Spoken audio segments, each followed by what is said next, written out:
కూటమి ప్రభుత్వం రాగానే 50 సంవత్సరాలు నిండిన బీసీలకి నెలకి 4,000 పెన్షన్ 1వ తేదీన ఇంటి వద్దన అందజేస్తాం. స్కూల్కి వెళ్లే ప్రతి విద్యార్థికి సంవత్సరానికి 15,000 ఎంతమంది విద్యార్థులు ఉంటే అంతమందికి తల్లికి అందజేస్తాం. సంవత్సరానికి 3 గ్యాస్ సిలిండర్లు అందజేస్తాం. ప్రతి రైతుకి సంవత్సరానికి 20,000 రూపాయల ఆర్థిక సహాయం చేస్తాం. ప్రతి మహిళకి నెలకి 1,500 అందజేస్తాం. మహిళలకు ఉచితంగా ఆటో డ్రైవర్లకు ఇబ్బంది కలగకుండా బస్సులో ప్రయాణం చేసే సౌకర్యం కల్పిస్తాం.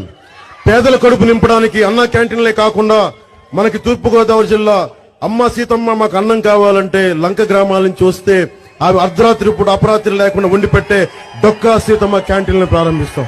స్థానిక సంస్థల్లో ఎన్నికల్లో బీసీలకి 34% రిజర్వేషన్ కల్పిస్తాం. బీసీ, ఎస్సీ, ఎస్టీ, మైనారిటీ నిధుల్ని వారికే ఖర్చు చేస్తాం. ఎట్టి పరిస్థితుల్లో నిధుల్ని దారి మళ్లించకుండా బాధ్యత వహిస్తాం.